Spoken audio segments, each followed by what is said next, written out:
All right, and welcome to the Where Were We Again podcast, the podcast where we kind of just end up anywhere in a conversation, and we might end up saying, where were we again?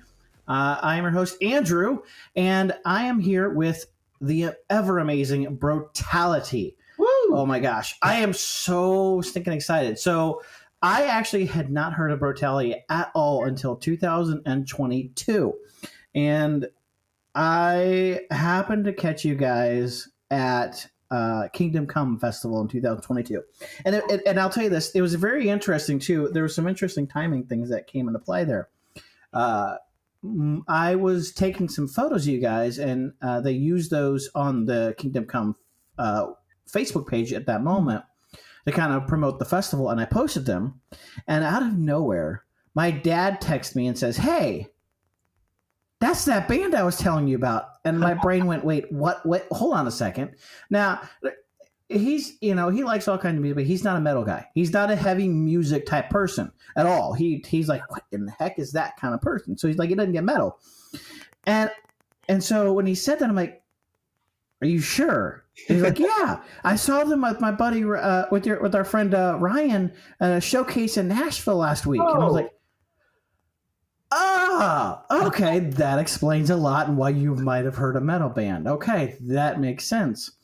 That's awesome. So that was just kind of a funny connection. I was like, oh yeah, well, I just saw their set, and it was one of the best things I'd ever seen because you guys. So, and we'll talk about this quite a bit, but I'll tell you what: if you guys get a chance to go see Brutality, do it, because metal music in itself is very high energy and great to go see as a live show. But these guys, like, if you have never seen them, just go look them up. They've got some of the best hair in metal. I'm telling you, I'm serious. Like, it's one of the best things about their show is like they're getting in there and just throwing down, and their hair is all over the place, and it's awesome. Thank you, man. Thank you. Appreciate it. But no, for real. So let's get started. So Brutality. I would ask how you guys got the name, but I think it's pretty obvious at this point, right? Like, you guys are brothers, so at least that's a first clue. But I think maybe there's more to it. So let's start there. How did Brutality get started? Where did the name come from? Just the basics and introduction to Brutality 101. So Brutality actually kind of came out of the ashes of another band. So like when Reece and I were like much younger, we formed a band with some like middle school friends, and we play a bunch of like 3-hour cover sets at like local bars, and we do that all the time. And we did that from when we were in from when I was in 6th grade up until like probably 10th grade, 11th grade. So we did that for a long time. And towards the end of that, we started realizing that we wanted to like write our own music, like make our own mark and do our own stuff. So that band kind of fizzled out because we realized we didn't want to do covers anymore. We wanted to do our own thing. So then from there, we started Brutality, and the name came because we're brothers and we like making brutal music. So yeah, ever since then, the date was 2018. We started writing our own stuff, getting our own stuff out there. And even since then, like, Brutality was pretty much the very start of us writing our own thing. So you can hear like through our releases how much our style changes, and we figure out what we really enjoy writing.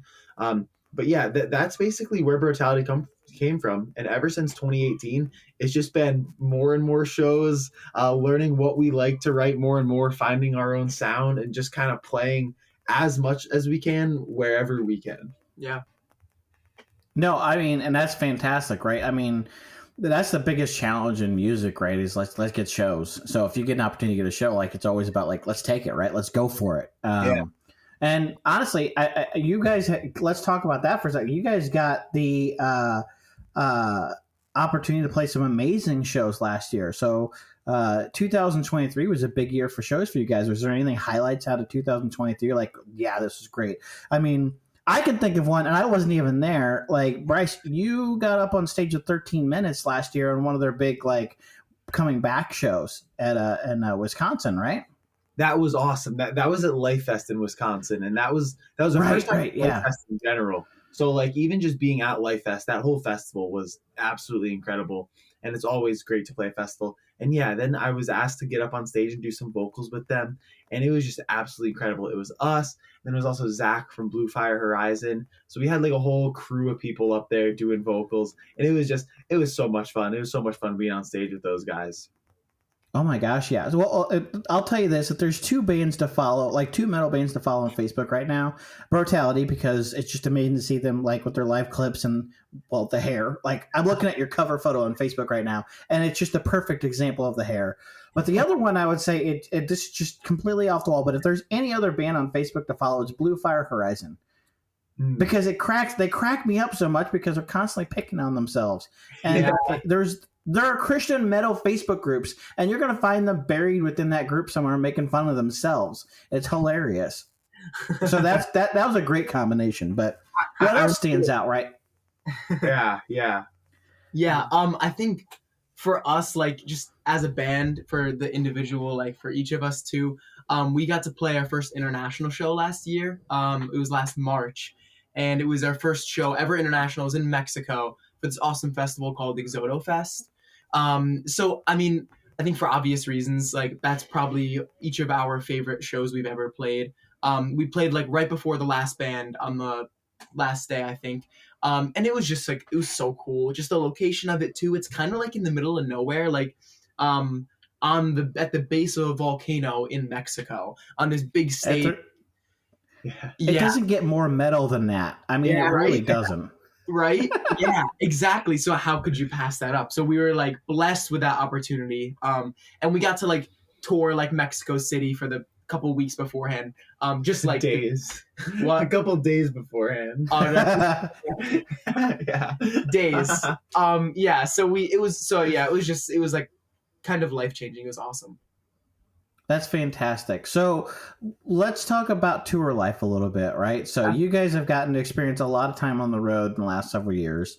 How do you guys like manage life on the road, right? So that's a big question, but like, you guys, I believe one of you guys, and not both of you guys, were trying to finish up some school in the middle of all that too. So how do you balance like tour life and living on the road and then actually just balancing regular day-to-day normal person life? Yeah, so it's definitely hard. And so we're all still currently full-time students. Both John couldn't make it tonight. He's at work. But both John and I graduate in May, and Reece graduates in December. So like still all the touring that we've done has been while we're full-time college students. And that's why we just pack it all into the summer. So as soon as we get off for that break, we hit the road. But yeah, the biggest thing that is always really important is like finding some sort of schedule. And I know that kind of sounds boring. It's like, oh, like you're on tour, it's supposed to be crazy, like do what you want all the time. But like even if the schedule is pretty wild for us, like typically when we're at home, we'll be in bed by 11, try to wake up at 7 a.m. and like get at it. But like on the road, it might be, okay, you go to bed at like towards like 1 every night, but then like wake up, we still try to like, Reece and I are big into running. So like we'll try to run, John will try to lift every morning. We'll still try to eat healthy while we're on the road so that like we're ready for like all of these like long exhaustive nights and shows and just physical exertion. So keeping on top of all of that has been a major thing for us while we're on the road. And then just like really trying to like talk with people while you're everywhere. Like a lot of times it can be easy to like get to a show and kind of be tired and just like almost like seclude yourself until it's time to get on stage, then load out and get out of there. But like realizing that like every time you're at a show, it's like, this is our one opportunity to be in the city probably all year. Like we're never going to see this. We might not ever see these people again. Like let's talk to people, see what they have to say, see what they want to talk about. What are they interested in, like, and really get to like really savor each minute that you spend in the venue, because you're there for a good couple hours, but at like the going to bed that night always comes quick, so you got to really like enjoy the time that you get in all of these new places across the country. Oh gosh, yeah. And I think I actually really respect that about you guys too, because and there's not a disrespect for bands that don't do that, because there is something to be said about trying to, like, before you get ready to go on stage, like take that time out and just get yourself mentally prepared. Mm-hmm. And in our perspective conversation, right, and spiritually prepared, right, because honestly, you're going on stage and you look at it, it's a ministry, right? So like you have to be prepared to do that. But I really respect the fact that you guys still make every effort to, even if it's like one of them days like you're getting out and just like, I'm so worn out. Like I was up till 3:30 last night because I couldn't get loaded out fast enough, and you're still trying to push through and do that, you know. And you're right, like that relationship is huge, you know, that makes all the difference in the world. You know, so I think it's kind of cool that you guys still take the effort out there to go start running and stuff, because you guys are doing a very exhaustive performance. Like you know, it's awesome, but like, wow, I'm not capable of doing that kind of exertion anymore. I'm just not. Dude, and honestly, sometimes the runs are like the best parts. Like we were talking about Kingdom Come last year. Kingdom Come. So over the years, we've been able to become really good friends with the dudes from Chaotic Resemblance. Like, absolutely love those guys, and like look up to those guys as like mentors and just amazing people to have in our lives. But Travis is a huge runner as well. So like at Kingdom Come this last year, the day that we played, we all woke up at like 7 a.m. and did like a 10-mile run, like to start the day off. And then like a couple hours later, we were on stage again. And just like that like boost you get from like getting up, getting a nice workout in, just like having those conversations with these other people while you're out on a run together. Like it's some of the best parts. Or even when we're not with other people, it's such a great way to experience like life on the road, because a lot of times it'd be like, oh, like we're just between gigs, like just stopping here or stopping at like a campground to spend the night in. But like you get to wake up in the morning and like run around the town a little bit, kind of experience where you are and get to know more of the city than just like the back of the venue. Oh yeah, no, that's great. I mean, yeah, I that's a fantastic way to get out there, honestly. But that's good to know. I give you more power to that, because again, I'm not going to be a runner. I'm just not. I look at somebody running and I already get the sweats, but so yeah, that's fantastic. So 2023 was a great year, but well, now it's 2024. Yeah. What are you guys doing right now? What's the big plans right now? Right. So we already know at this point, like you guys have been working on some new music and you're getting ready to come out with some new music, but what's that about? Right. So when did you guys start writing that? Like what's the story behind this new music? Yeah, so we're super excited about it. We've been sitting on the songs for a good amount of time now. So obviously, like we always try to be writing and releasing new music as much as possible. And we, so before we left for tour last summer, kind of right in the middle of, it was I think after Kingdom Come, or it was right before we left for Kingdom Come, and then after Kingdom Come, like a week after that, we left for tour. But before all of that, we'd finished school. And then we went into the studio for like 8 days, recorded a bunch of songs. And so all in planning for a future like EP release, and hopefully releasing like the majority of the songs as singles, just because that's the way the industry is nowadays. Try to get as much. Right. Yeah. Singles is the way to make the money. Right. I mean, for maximum outreach, just the way the industry is. Yeah. So that's kind of our plan moving forward. We've been sitting on the songs for a few months now. Just getting, there's so much business stuff that we have to do as a band that's just completely independent, and it's just us. It's us three and our really supportive parents. So us five. But really, like, that's it. That's the whole crew. There's no other like behind the scenes stuff that you don't see. It's just us. So everything, all the shows we do, the artwork for the EP, all this stuff that you see is majority just going to be us. So we're getting artwork done, and it's already recorded, but now we're just figuring out, PR and like when is it all going to release and how. But the goal is to have it all out hopefully by like early to mid 2024, so that when we go on tour this summer, which Bryce has already been booking now, and is in the process of, those songs will be out so we could tour on them. Yeah. So at the time of the release of this episode, right, as you're hearing this, we're about there. We either just put it out or we're about to get ready to release it. So is there something you're most excited about, right? Is there like one of these tracks you're just like, this was amazing. Like, this is something that I bled over this for 6 weeks to write this. Is there just something like you're just super excited about in this EP? I mean, not to sound cliched, but like literally everything. Like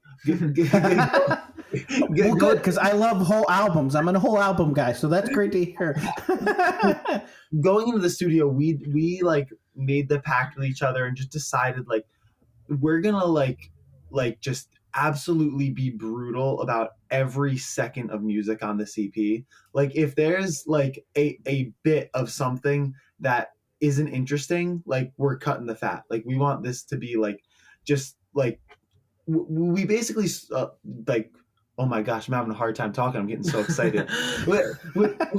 we kind of stepped into the role as producers for ourselves. Like we would write a song and step back and look at it and realize like, how can this be rearranged? How can this be cut? How can this be made to be like perfectly what it should be? And we agonized over all of those little details. And I think it really worked to make each song just as good as each one could be, because they definitely all have a little bit of their own different feel, but like, man, do I feel like every second of each one of them slams, and like slam from the way of like literal, like almost like beat down type riffs to like these massive ethereal like endings and solos that I never thought I'd be able to write. Like just so insanely proud with every second of it. And I just can't wait to hear what people have to say about any of it, and just can't wait for other people to get their ears on it.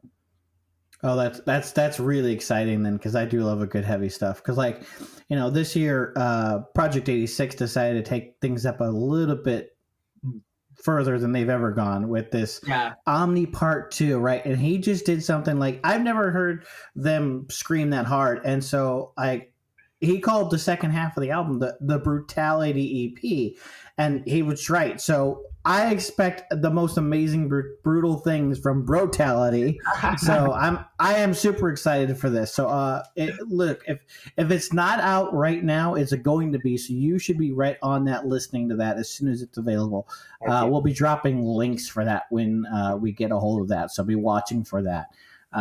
But so let's ask this question: like, do you guys seek out inspiration when you're going to write and record something like that, or like are you guys the type that'll also just like completely clear the slate and just tune out anything at all and just try to do your own thing? Because I've seen both ways from artists sometimes, and so I was kind of curious, like, where do you guys sit in that? Yeah, I love that question.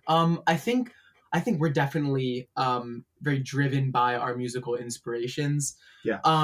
Naturally, like we consume a lot of music in a lot of different varieties, whether it's a ton of different genres or just like we absolutely love watching like live videos of our favorite bands and just watching how they perform, watching how they capture their energy, how they deliver their energy and their passions. So like all of those aspects of music inspire us to write our own music and capture our passions and our energies, and kind of try to capitalize on parts of our music or our songwriting that we think we're strong in, which I think is something that we've tried to do on these newer songs more than ever, is realize our strong suits and try to like narrow in on those, which I think is why like it's the most proud I've ever been of any work we've done.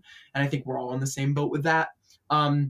But certainly, like like I said, we listen to so much music and different types of music. So especially on this new release, I think you could hear it in our first two albums also, but the influence of just the whole hardcore genre, and especially the modern, like emerging wave of hardcore just right now with bands like Kublai Khan and Knocked Loose, like bands like that and the energy that they capture has like continuously inspired us. Watching videos of them, watching them in person at their concerts, just as total fans. It just makes us, I don't know, it just makes us want to write riffs like that and have moments like that live. So I think, I just want to just give credit to that whole scene of music, which has been like, you know, those bands are playing like Coachella, which is just ridiculous, you know? I love the fact that that's a thing. I do, because like, it's good to see metal's getting an audience again, but that's amazing. It's so cool. So, well, okay, let's dig into that a little bit deeper. So I'll ask both of you, but we'll go one at a time. So what are some of your biggest, like you've named a few there, Reece, but like what's like some of the biggest artists you look for? Like, let's just go with this. Who's some of the most listened to artists for you guys right now? Because that's a big loaded question, but let's just stick with right now.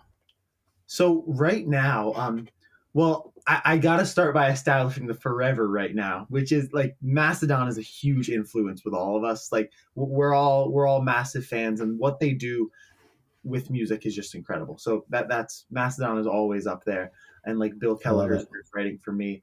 The band Caligula's Horse is huge for us too. Mhm. They're like is it Australia or New Zealand? One of them. One of them. They're from Australia or New Zealand, and they're like a progressive metal band. But man, can they write a song! And their guitarist Sam Vallon is one of my favorites of all time. It's just every note, every like inflection that he plays with is perfect.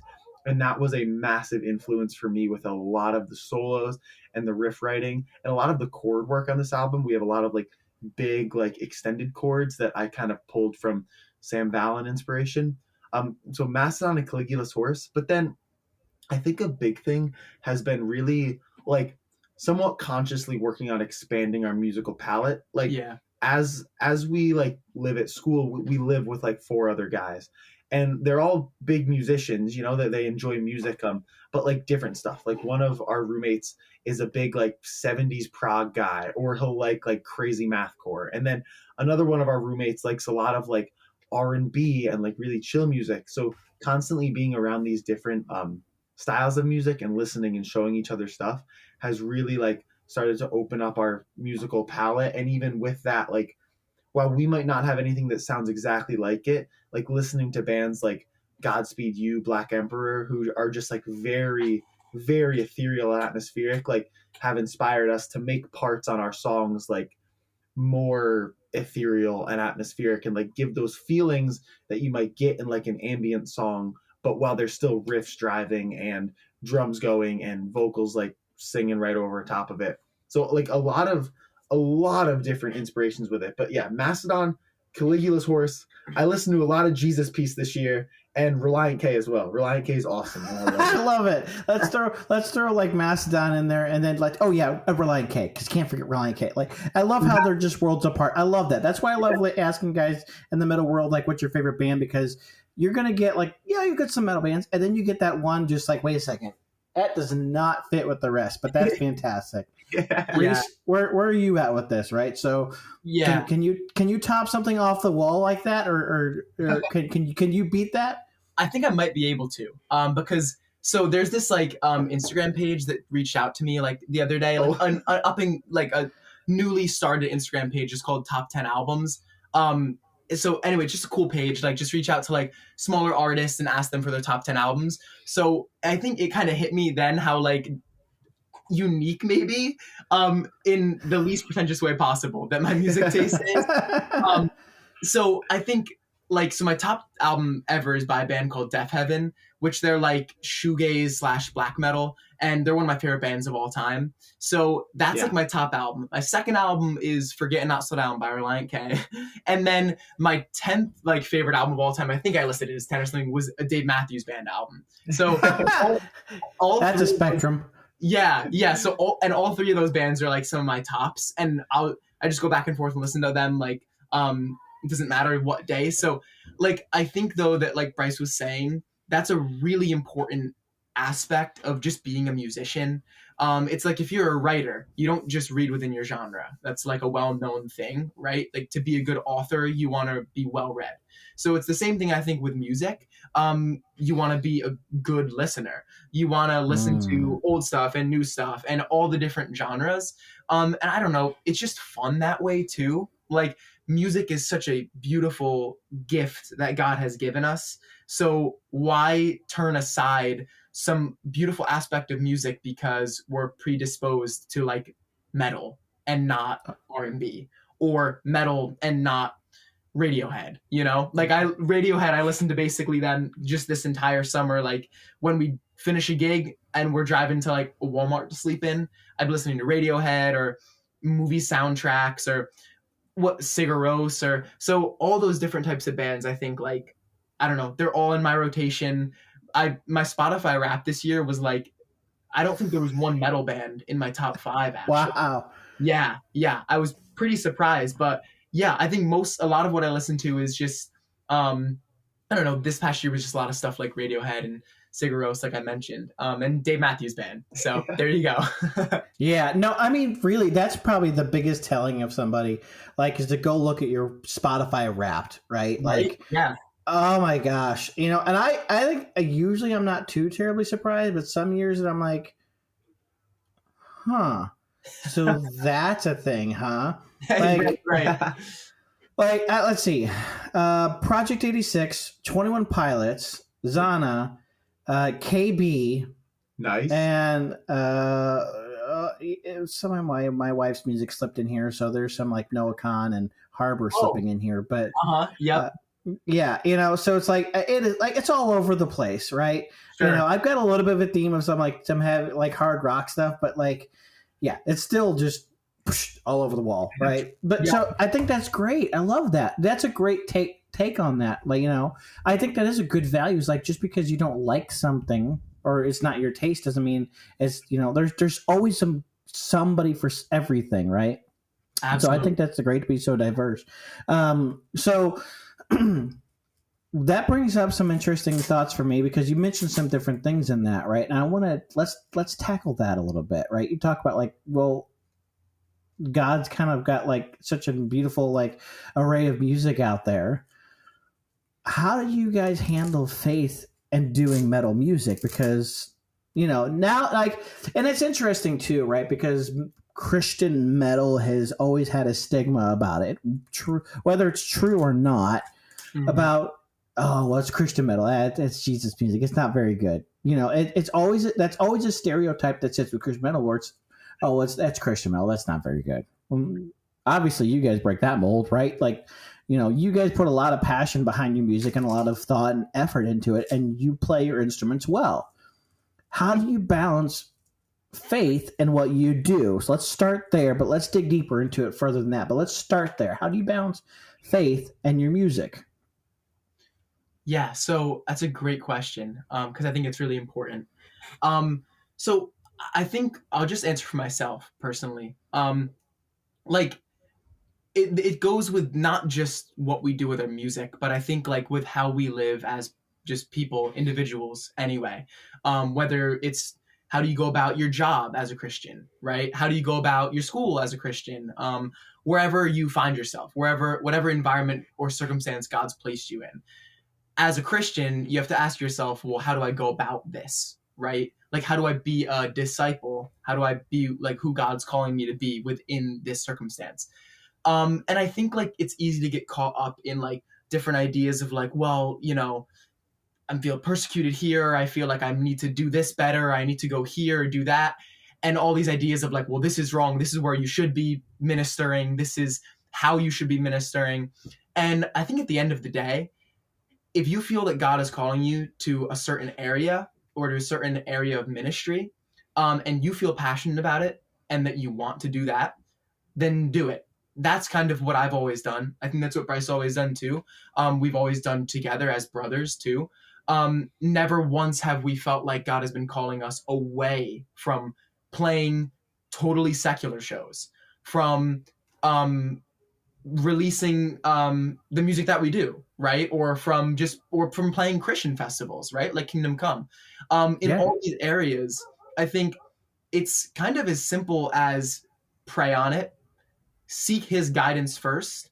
There's been opportunities that we've been given that we have prayed over and thought about more, and then realized that it doesn't make sense. We're not called to be there right now, for good or bad. So I think just genuinely being guided by him and us not putting ourselves and our ambitions in front of his greater plan will lead you wherever you need to be. And then you don't have to worry about, well, the world is so convoluted with having this stigma and this and that. It's like, if you follow him and trust in him, then you're going to be led where you need to be. Yeah. I got nothing to add to that. He killed it. I mean, really, he did. But, and that brings, let's push on that a little bit further, right? Because, part of which you hear about the Christian metal saying, well, the stereotype of, it's Christian metal, so it's not that good. But there's also another piece to that.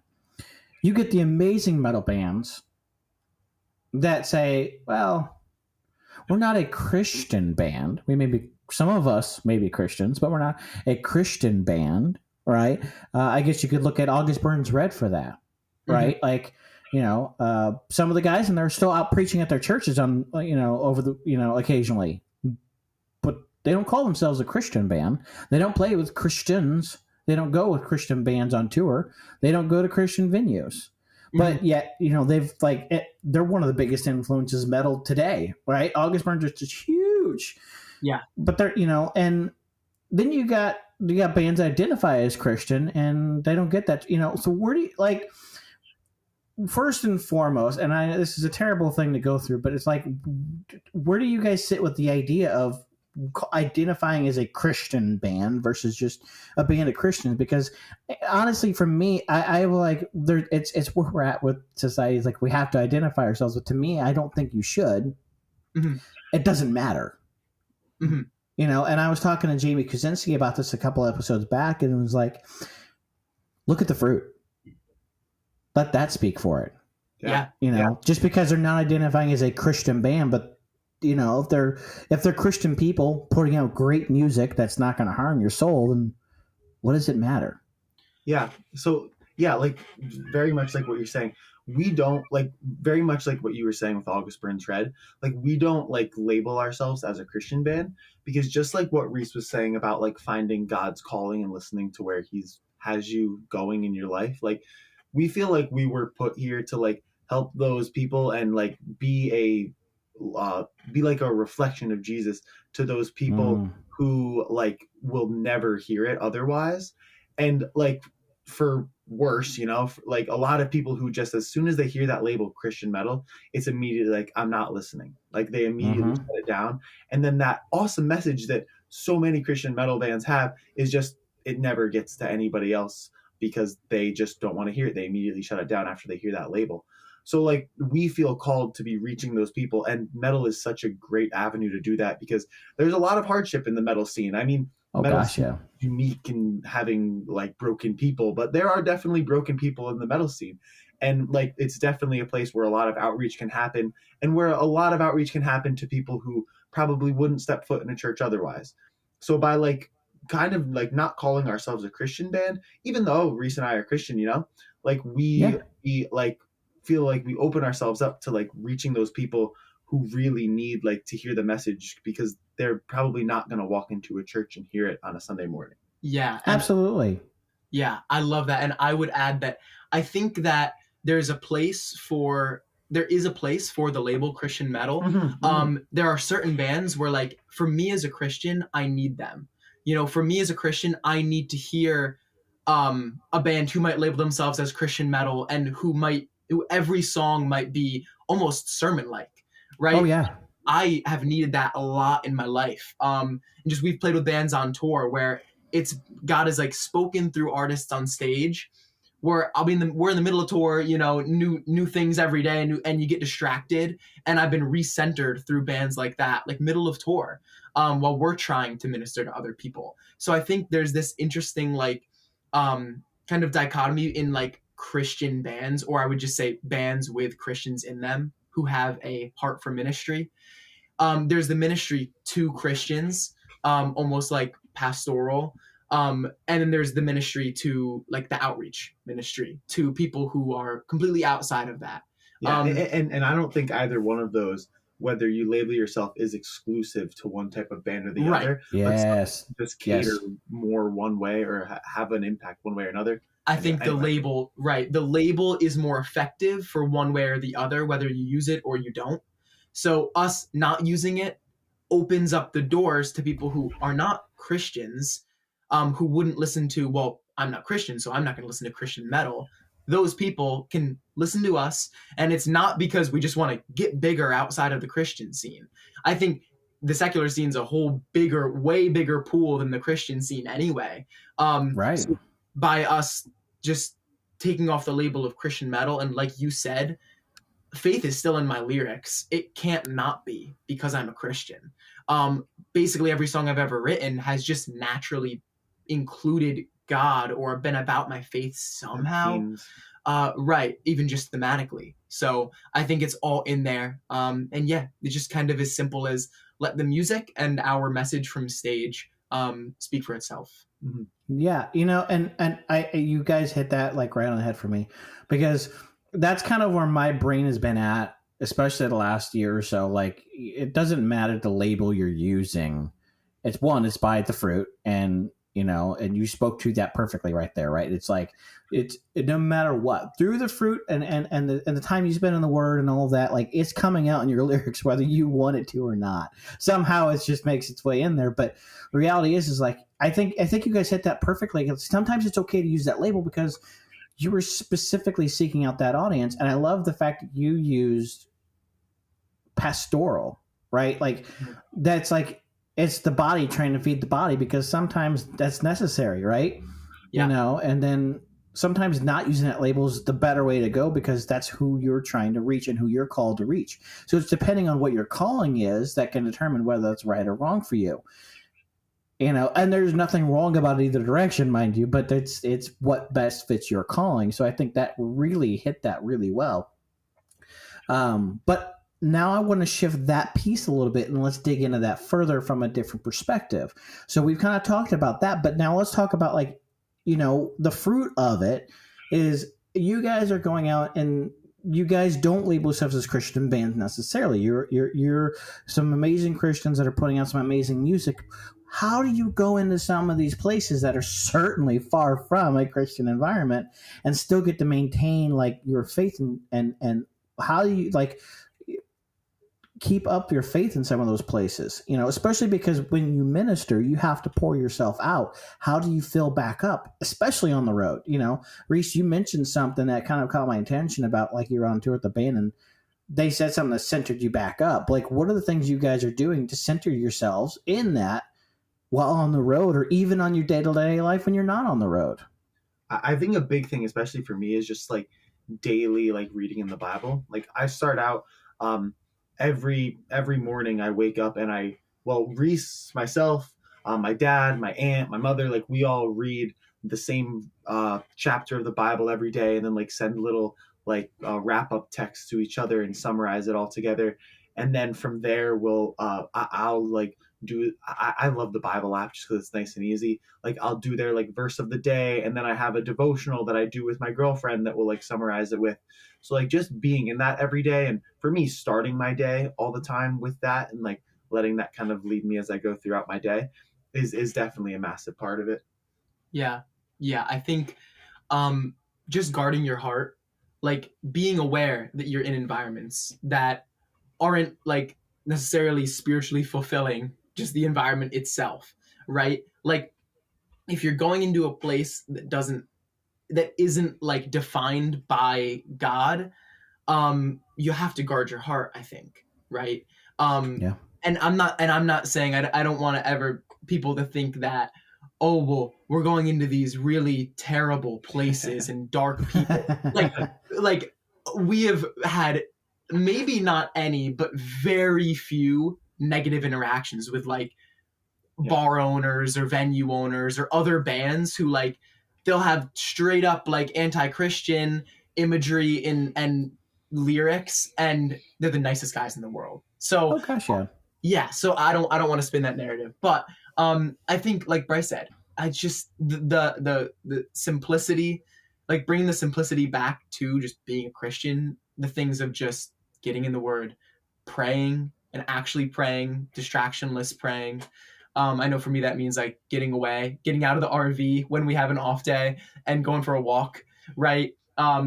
Just doing that, like meditating on His Word. I prayer journal. I listen to Christian podcasts, things like this, like the kind of simple things that I think anyone else would do too to stay on track, even if they're just in their job. That's just, I think, what works for me. Yeah. No, I mean, and that's absolutely exactly what needs to happen, right? Because, if you're not keeping yourself centered, how can you be that light in those dark places? Because they're not. And again, I think you said it right. Like it's we're not saying dark place as a as a like you're going into satanic covens and Right. and trying to play, and maybe there's a place and time and place for that, maybe, but like the reality is you're just going to bands that are not necessarily Christian and don't necessarily have great views towards Christians, but you get to be with the nicest guys in the world that aren't Christian and actually show them that, hey, there are good Christians out there that can do good music and aren't sticks in the mud. I mean, let's just say that, right? I mean, that's not too crazy to say, but it's true, and so you still have to be centered in that because you are still surrounded in an environment that's not friendly towards a Christian, so I think that's fantastic that you guys put all that effort into doing that. And that's good, not just for like preparing yourself for being in that environment, but that's also good for helping like for the inspiration of your music too, because again, as we've already hammered home, you know them by their fruit, and so that's just a great thing to keep pushing through. So, and that's fantastic. So we've already kind of gone a little bit deep, but can I lighten things up a little bit? Let's try something a little bit different. Yeah. So we've already covered the idea. You guys have definitely spent some time on the road. Mm-hmm. Let's go something new. I have not asked this question on this podcast yet, so I want to try something a little bit fun. What is one of the craziest experiences you've had on the road? And I'm talking because look, there are countless stories that I've heard of there's tour pranks. There's all kinds of crazy things that I've heard of road stories. So what is your guys' craziest experience on the road up to this point? It's a great question. Oh man.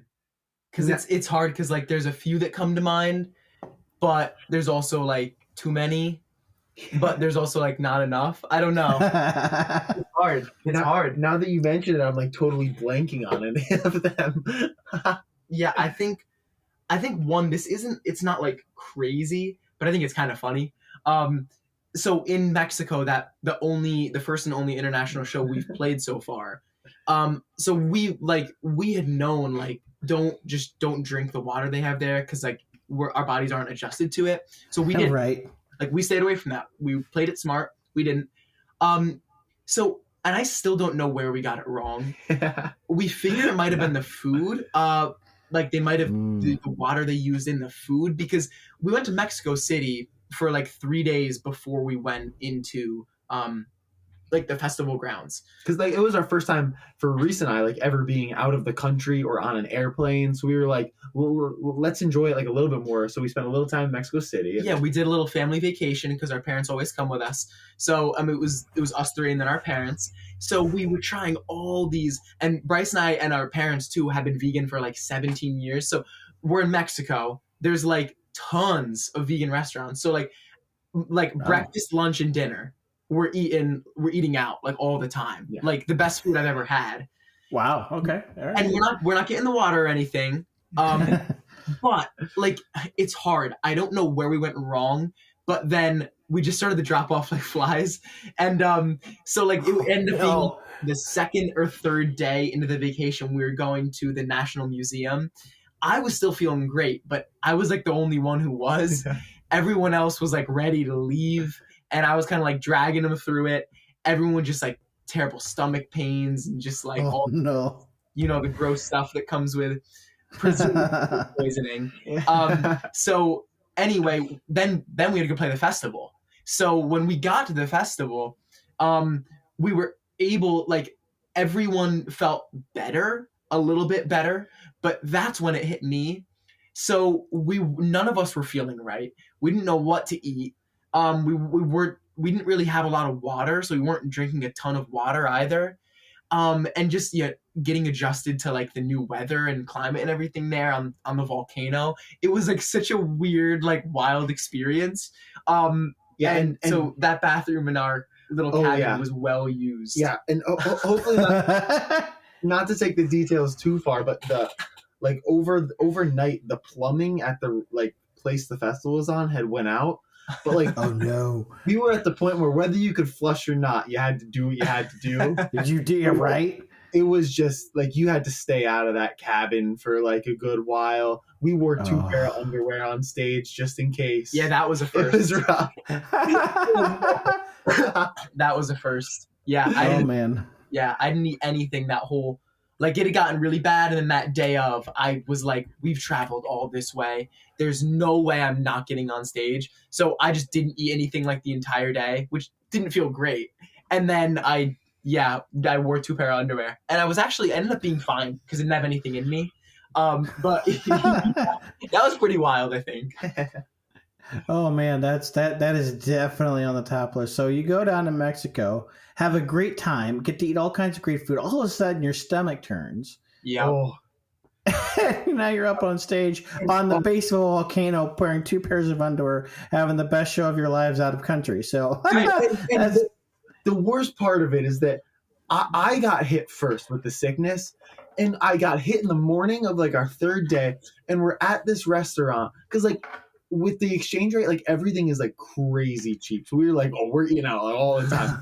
So we go to this restaurant and we realize for like in the morning they have like a ice cream sundae menu. So we're all like, oh my gosh, we're getting these. We sit down and order. Right after we order, my stomach just goes, oh no. I never even had it. Never got to have the ice cream sundae. It was one of the best things. Because I felt great. Yeah. So I was so good. Oh my gosh. I couldn't imagine not having that. I still wake up in cold sweats sometimes when I'm just missing that ice cream sundae. Oh man. That would be I've had a couple moments like that, I'm not gonna lie. But, so let's branch. It's something that's kind of stuck in my head a little bit. We're talking to a band called Brutality. So you guys are brothers. How do you guys manage to be in a band together? Ended up doing like being stuck in an RV together as brothers. You know, how do you guys manage that? Constant fighting, throwing things at each other. Yeah, this is all. This cordiality is just surface level. Oh yeah. No, I mean honestly, everything. It honestly like it couldn't be better. Like when we were younger, we used to have much more of a back and forth relationship. Reece will admit that he was the instigator, and then I'd be the one who just flipped the switch, and we'd be running around the house. But as we got there, we started to realize that each other's kind of cool, at least cool enough to put up with. Right. And then we know that we like the same type of music, so it ends up being great writing with each other. And like even when we go up to college, we both live in the same dorm at school. Like so we do a lot of stuff together. And hey, fingers crossed that we don't turn into Oasis, but everything's been going great so far. You always got a writing partner right next to you. Right. I mean, yeah. I mean, you know, if that relationship's in a great spot, I think there's a lot of huge benefits to be able to do that, right? Because you guys know each other so well, so it makes for really an interesting combination, I think. And it's so great because, like, I'll usually, when we write songs, I'll usually write the riffs, and then we'll work on a bass line. Like, I'll show him the guitar riff, and then Reece will come up with a bass line based on it. But, like, he'll be like, oh, like, what's the riff for that? And I'll just, like, look at him and play it, and then he'll play it right back. Like, there's a lot of times where I don't even have to say what frets. I'll just look at him and play it, and then he'll play the same thing again. So we just, like, we're starting to get these connections down where we just bounce off each other. Yeah, it's almost like that twin language. Yeah. I think it's like a cliche, but like there's been times where like there's one time where we're sitting in the RV. I think it was on tour. I think this counts as a crazy tour story. Maybe. Yeah, it was here we go. It was kind of insignificant, but kind of the most significant that's ever happened in our lives. It was like we have been completely silent for like we're probably 10 or 15 or so minutes away from our place. We were driving into Lubbock, Texas, and that drive was literally nothing, just like desert fields. So it got so boring that we all kind of just shut up. Like there was no music on, and we were just waiting to get to the venue. So we're just going through the fields, and it's like 10 minutes or with not talking to each other. Yeah, and so I mean, just it had been like minutes since anyone even said a word. And then nothing popped up in the road, nothing happened, but for whatever reason, I forget what we said. It was at the exact same time. Reece and I must have like glanced at the GPS and just like in unison to such a degree that you couldn't even tell there were two voices. We both just said 5 more minutes. Like, oh my gosh. At the same time. And we looked at each other like. It took me a second to realize that he had spoken. And yeah, so like moments like that, it's really funny, but like, it is true what Bryce was saying about just like songwriting. Like if there's ever a cool video just on Instagram of some band doing something, or if I hear a new breakdown, I'm like, you gotta listen to this. there's never like, oh, that's cool, well, I think it's awesome. Every time it's like the same wavelength of that's sick, that's awesome. If we see some band do something crazy on stage, look at each other, like it's this mutual understanding of like what we think is cool in music and especially metal. And so like every time he shows me a riff, if he's super stoked on it, I can't remember a time where haven't been. Yeah. Wow. That's that. I mean, that just works to your favor. I mean, I think it shows on stage too. Like you just seem to know what you're doing. Like you're over here and you're over here, but it seems like you guys know what the other's doing at any given moment, and you can almost feel like that just in sync thing going on. We're not talking boy pop bands from the early 2000s here, but again, not judging other people's music, sure. taste. But look, so that's kind of that's just really kind of cool because it does come through a little bit, but. Let's go completely off the wall. We've talked about music. That's fun. That's what this podcast does. But let's do something even crazier. Let's just start trying some other things. Like, what about cartoons? You guys watch cartoons. What cartoons do you guys like? What's your number one choice here? Okay, so this is a big one in the RV because we have a bunch of seasons on DVD. So like we'll get back from being at like a heavy show all night. SpongeBob goes right in the DVD. Yes. SpongeBob. Always. So good. We watch a lot of SpongeBob on the road, and you said that so seriously. We do though. We do. We have a great picture somewhere that we should make a post out of it. It's our mom took it because like our parents travel with us, but it's just us three sitting there like completely like unfazed, not like doing it for a joke or anything, but just like avidly glued to the TV screen in the RV on a rest day, just watching. That has got to be a post. It should be. It should be your profile picture. Yeah. Now, maybe this is something you guys need to set as a goal, but have you guys seen albums of Bikini Bottom on Facebook? Oh, yes. I love albums of Bikini Bottom. That should be like a thing. Like you guys need to get one of your EPs or something on the albums of Bikini Bottom because that would be awesome. Oh, that would be so awesome. That really would be a dream come true. Oh my gosh, that does sound amazing. So, okay, what do you guys do for fun when you're not playing music or on the road though? So like, music is a big part of your life, but you guys got to do other fun things. Yeah. Yeah. First, all right. For me, so I think for me, like I'm a huge I love reading and writing. I always have. So for me, it's like every day I'm either reading or writing like creatively.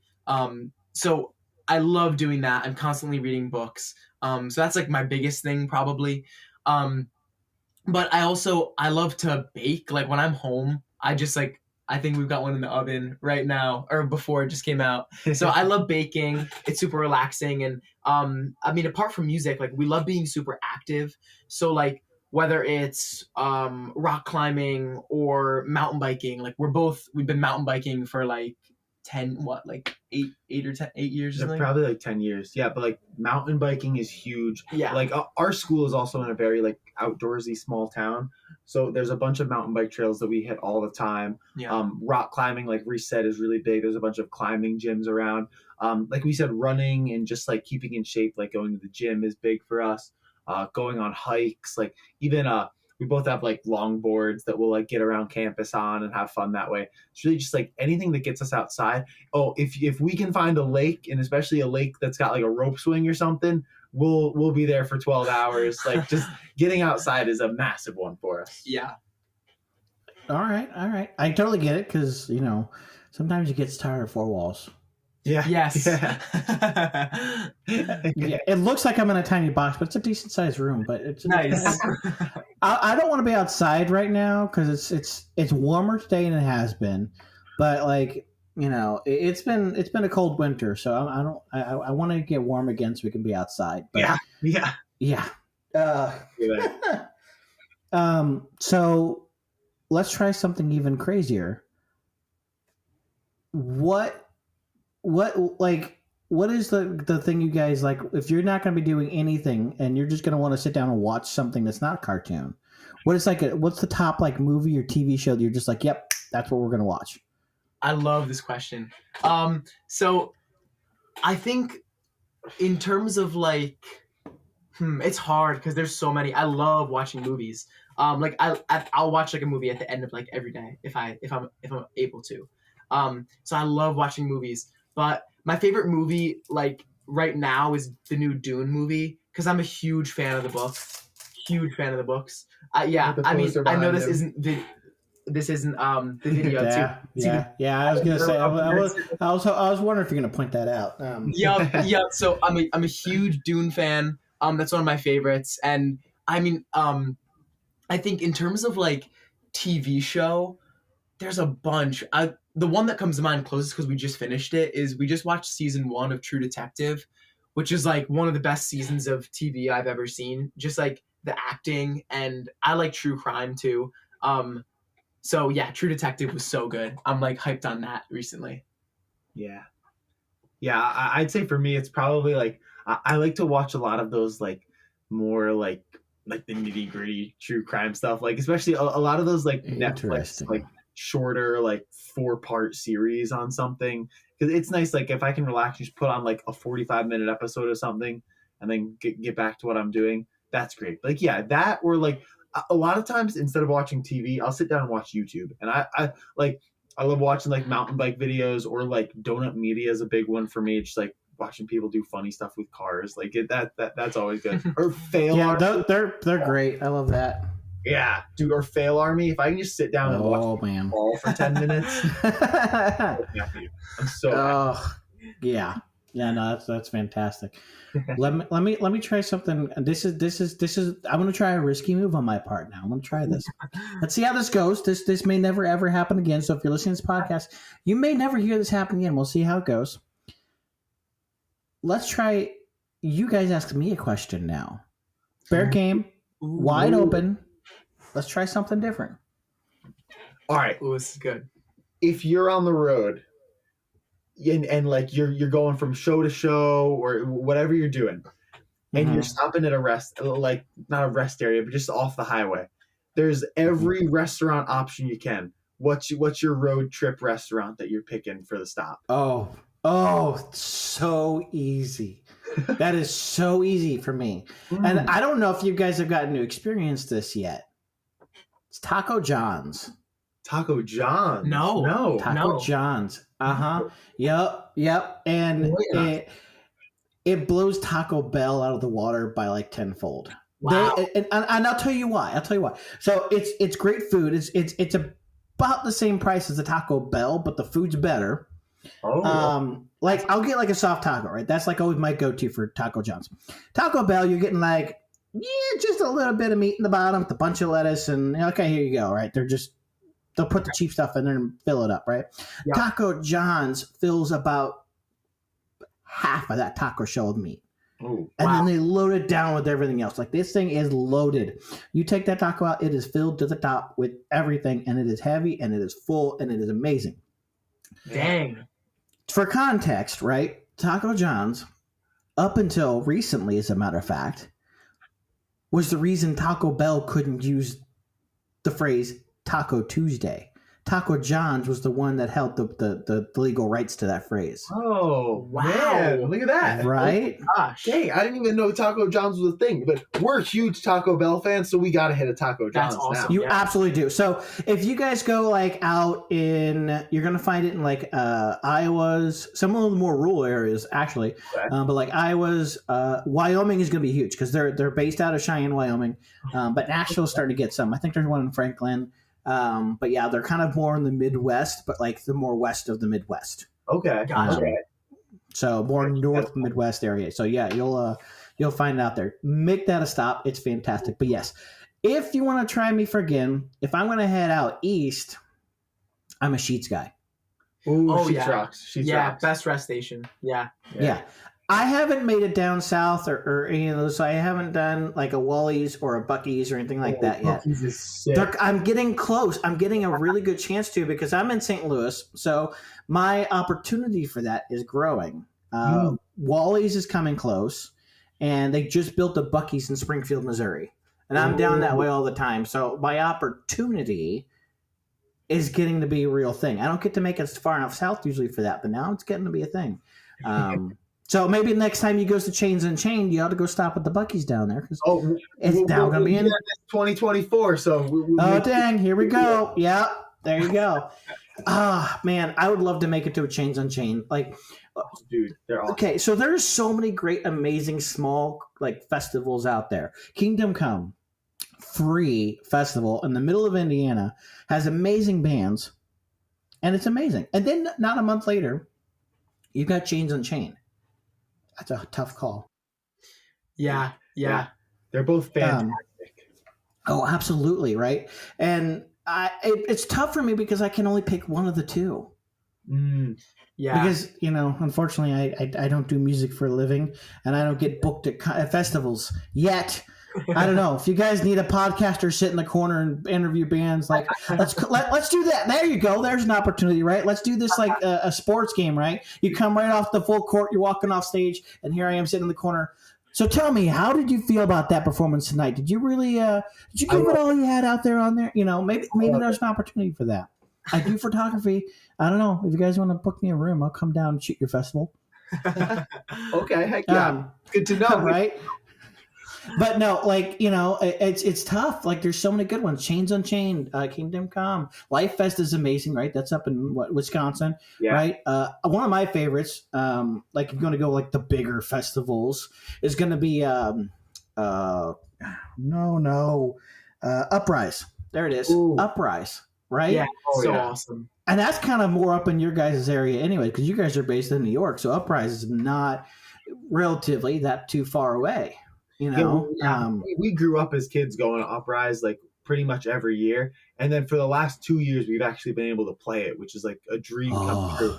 It's just like from a fan perspective and from an artist perspective, only fantastic things to say about Uprise. Like, absolutely amazing. Oh, absolutely. And that's why, and that's the thing is, I love Chains Unchained. I would love to get down there and go to that, but I'm more likely going to pick a festival that is extremely diverse. And it's tough. Some festivals don't do that well, but like Uprise and Kingdom Come, like they nail that diversity of the different styles you're going to see really well. Like last year's Kingdom Come was a great example of that. Honey Tree's going on one side. You guys are playing the second stage, and you've got like these two just complete opposite sides of the spectrum at the same time. Yeah. And then on that same stage, next thing you know, you could have like Lesser following up Honey Tree or whatever that might be. So I love the diversity. So I'm going to go try to find something like that because honestly, like there's so many smaller artists that I don't know about yet. So when I go to those festivals, I get to see that. Which again, that's why Kingdom Come really has the best special place for me, is because I do get to see some of these smaller artists you don't normally get exposed to. Right, it's so true. It was actually at Uprise this year. It ended up being the same thing, like so weird that we were playing at the exact same time that Honey Tree was playing on another stage again. Like that's fantastic. We've only ever played 2 shows that Honey Tree has been at, and both times there was a conflict. So we like to joke that it's our Honey Tree beef. Yeah. Oh man, we love her. So okay, now I got a quite random question that was triggered. You guys like play festivals a lot. Is there a time that you're playing like, I really wish I was not playing right now because I really want to go see? And who's that one you like? You was one of those bands that you've had to go miss because you were playing. Ooh, I think. So this wasn't a conflict, but we were kind of worried about it because we had no idea what the schedules would look like.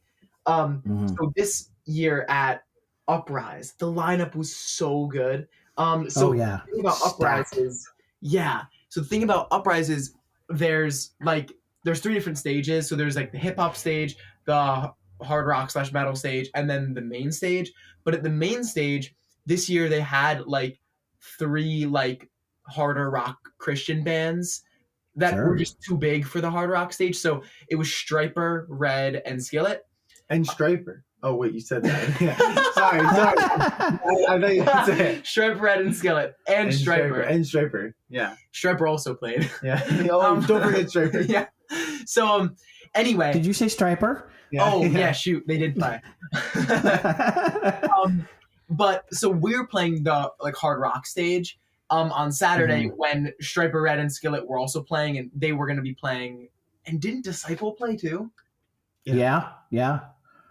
Didn't you say that? No, I said Striper Red. That's what I meant to say. And okay. And Disciple. So these 4 bands were playing the other stage. So luckily it worked out. We were able to see those bands, but like especially with Striper, they're just like a band that like, come on, like I feel like I have to see them. They played direct opposite Becoming the Archetype. Yeah. Like, oh, dude, I love Becoming the Archetype. So I saw Becoming the Archetype. Reece saw Striper. That was one of those. But one of the big ones for us too is like, because we have like a lot of harsh vocals in our sound, we have to warm up before we go on, and that's typically about a half-hour process.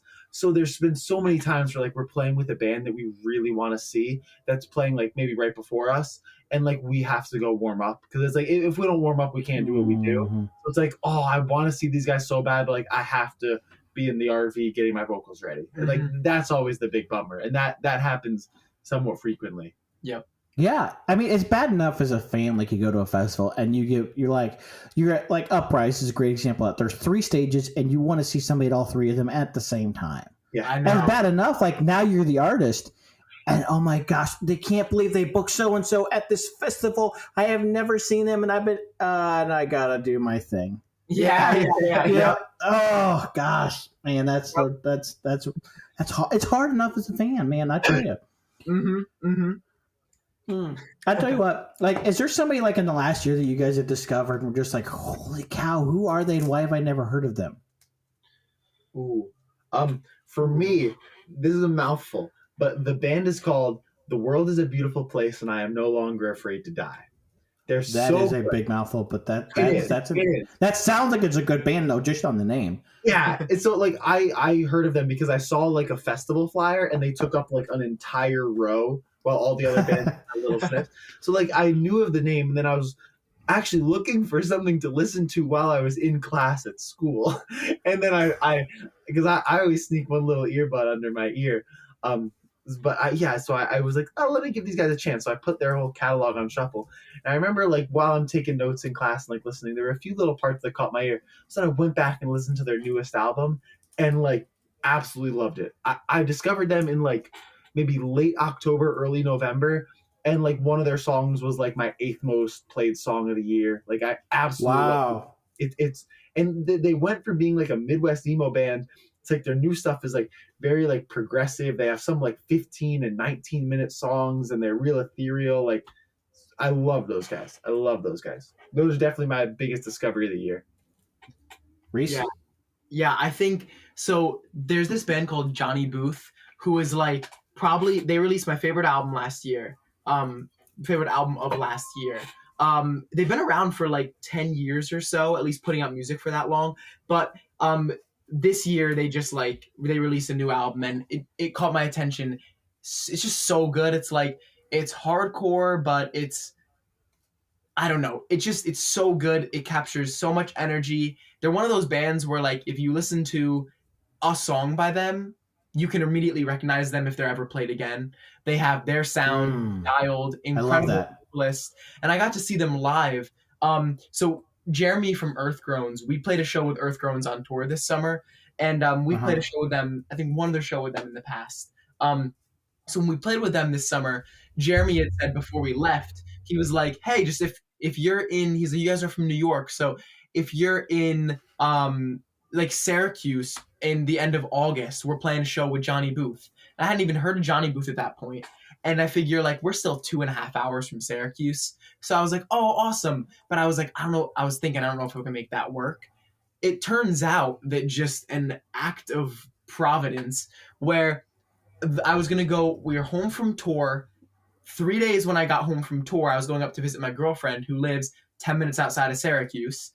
And so while I was up there or planning to go up there, I checked, I was like, wait, Earthgrown said, like Jeremy from Earthgrown said, and one of those, like the second night I was at her house, found out that Earthgroans and Johnny Booth were playing like 5 minutes from her house in Syracuse. Oh, that's amazing. So it was one of the best shows I've seen in a long time because it was a new venue, probably like a 300, 350 cap venue. No barricades or anything, like low ceilings. Wow. And it was just, Oh. we were right up on the stage. The pit was crazy. Like for Johnny Booth, we had to move all the way to the back because the pit was wild. But yeah, and there was actually, I won't explain the whole story, but the only time I've ever been to a show too where the fire alarms have went off. So right before the band before Johnny Booth went on, the alarms went off. So everyone left the venue, bands and everything, stood outside, fire trucks in the street. There wasn't a fire. It was the venue owner came out and started yelling about like whoever vaped, like don't do it again. Yeah. So then we went back inside and the show was amazing. But that was, yeah. Anyway, long story short, Johnny Booth is one of my like new favorite bands. That's great. Yeah, that's always so interesting to see what you come up with. Like just because for me, like my big like surprise of the year stuff has been honestly seeing live performances, and I'm going to keep circling back, but like Kingdom Come has been one of those places where I'm going to see something like, what just happened? And it's usually when I'm not like turned, like it's that middle of the afternoon lull, and I'm kind of like, okay, I'm ready for a nap, and I'm just kind of, and somebody gets on that stage and does something I did not expect. 2021 for me was Relent. They were on my radar, but I'm like, okay, whatever. And they got up there, and I'm like, what is that? Yeah, yeah. And I just was not ready for that. The second is 2022. It was Noon. All right. And look, Noon at any festival can usually be a hard time slot because it's kind of like people are kind of starting to kind of come back for the day and kind of get settled. But, it's Noon on set, so it's not always the best.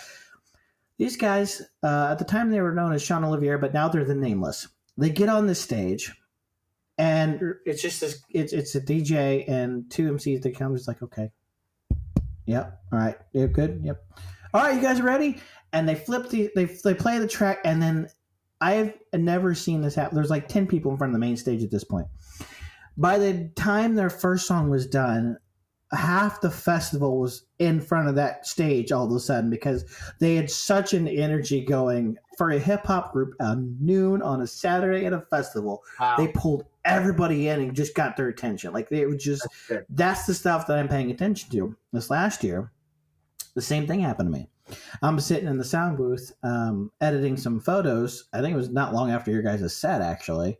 And I'm just kind of like, okay, here's somebody up there checking. I'm like, there's two guys on stage. Okay, well, I'll kind of keep an ear out. But usually, like, you got to be really good to be just two guys on the stage. And this was not. This was a rock band that looked like. Some of the tracks are playing. Okay, this is gonna be heavy and all that. And I'm like, all right. And I'm just like, I'll keep an ear out. But okay, I'm skeptical.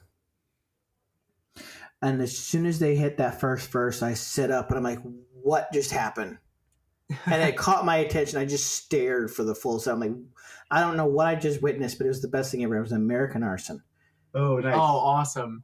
Yep. And I went and played them like the whole way home. And I'm like, I don't know what just happened, but this is like the best thing ever. Why have I not heard these guys yet? So that was one of my big top choices. But it's always just interesting to see what everybody comes up with, Right. Right.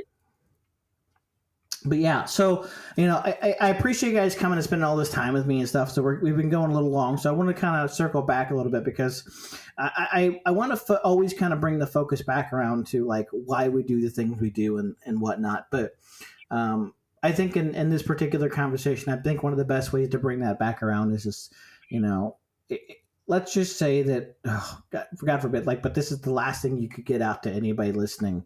Like, what is probably some of the most important messages you could convey right now just to anybody? I think for me, this is something that I've been like kind of meditating on and like focusing on a lot lately. I feel like just over the past month or like little season of my life, I've just been kind of like bombarded with the darkness of the world. I think I've been able to not internalize it, but just seeing the darkness of the world, and just the suffering, the struggling of so many people, just the injustice of so many things in our world. It can be really hard to like live within it, right? It can be really easy to not have joy in it and to just suffer and be complacent in our anxiety, in our depression. And like I've been there before. But I think realizing that like given all of this, acknowledging that like I need, because of that darkness, I need an escape. I need something else. I in order to keep living, in order to like keep pursuing life, I need to cling to something, or else I'm not going to get through, or at least I'm not going to have any joy while doing it. Knowing and really like understanding that Jesus is that only truth and that only light, the only perfect person who ever was. And so the only person that I could ever put my trust or allegiance in, right? Like the darkness of the world is so many times shown in people because we're people and we fail. And so understanding that through all of this, Jesus is the only one that I can possibly look to as my inspiration for living is so profound. Like shed all of the like complexities of religious dogma or just religion in general or differing thought, and just understanding that like it all comes back to him. If I wake up daily and just submit to him, just trust in him, that's it. Like that's the key to happiness. That's kind of what I've been finding. So if anyone's like struggling with whatever it is, if it's mental health, if it's just having a hard time getting the will or the motivation to keep existing in the darkness of this world, like understanding that it's not all dark, that darkness has already been solved by someone, and he's right there wanting a relationship with you. So understanding that, I think, is like the most beautiful and profound thing you could do. Mm-hmm. Bryce, do you have anything you'd like to add? Yeah, I would say that don't let people taint your view of who God is, and know that God really does truly love you. Because a lot of times people can get turned off by Christianity in general by seeing what people do. And just like Reece said, like people are people because we can't be perfect. And we all have our things where we fall short on. So to look at a person and have them reflect what we believe to be faith in God, that's always going to fall short. And then our idea of faith is going to fall short. So don't let people be your picture of God. Like have a relationship with God and seek out that relationship through faith, and let that be your interpretation of and your relationship with God, and know that they get to know that God really is love and God loves you. That's amazing. No, I mean, I don't think you guys could have said anything any better at that point. Like, that just summarizes it perfectly. Like I said, so I appreciate you guys coming out. I mean, it's been an amazing conversation. We've learned all kinds of crazy things. Just in case you guys wanted to know, these guys did wear 2 pairs of underwear on a volcano. So, I mean, that's probably not what you expected to hear when you turned on this episode, but that's where we ended up. So I love it. Now, if you watch the video, you'll know that. Yeah, it's true. Right. But now it makes me guess, like, are they wearing 2 pairs of underwear on stage right now? You'll never know. Yeah, you'll never know. Yeah. Nope. But, so it's been amazing. It's just been so much fun. But, we've had a great time. So I want to wrap it up and say, okay, guys, where do we find Brutality on the internet? Where do we listen to new music? How do I find you? How do I connect with you guys? Like, give me some details about finding you. So if somebody hasn't heard you yet, they need to go find you and listen to you. So hint. Yeah. In a broad sense, Brutality is anywhere where you can find anything online. We've got Instagram, Facebook, TikTok, YouTube, all of that good stuff where you can find us just under the tag Brutality Band. You can find our music under Brutality anywhere you can stream or download music. And we got a bunch of live sets online too. Like we were saying, if you type in Brutality, we'll probably pop up on whatever platform you're looking for. We've also got a website and an online merch store. Did you say that yet? No. But we do have a website. It's brutalityband.com, where you can get like our bio, our information, check out some more pictures. A merch store is going to be up there as well. By the time this is out, the merch store will probably be up. And then, like we said before, hopefully by the time this is up too, either in the very near future or currently, we'll have new music being released. Yeah. Absolutely. So 2 things. First and foremost, In case you guys have missed it somehow, it's not brutality, it's brotality. That's BROTALITY. Brotality, okay? So just in case you missed, because there is a brutality band out there that is not the same thing, okay? That being said, that's number one. But number two, if somebody were to just throw money at you guys, is there a good way to do that? Oh, well, first of all, that would be insanely generous. But if you just get in contact with us on any social media platform, we have ways that we do online payment. So if you just contact us anywhere, that can happen through there. Absolutely. Because you know what? Sometimes we have to remember that you guys are a ministry just like the missionaries at your church. So you know what? Sometimes you guys need support too. So I always like to remind you that. So thank you guys for coming out to this podcast, man. It's been such a great episode. If you guys have any interest in checking out more episodes of this podcast, you can do it where you found this episode or any other place you listen to podcasts. We are on Spotify and Apple and Google Play, Amazon, iHeartRadio, you name it, we're there. Go find us. Okay. Thank you for listening. The theme music's starting to come back in. So thank you once again to D Swan for the theme music. And you all have a great night. Awesome. Thank you. Thank you.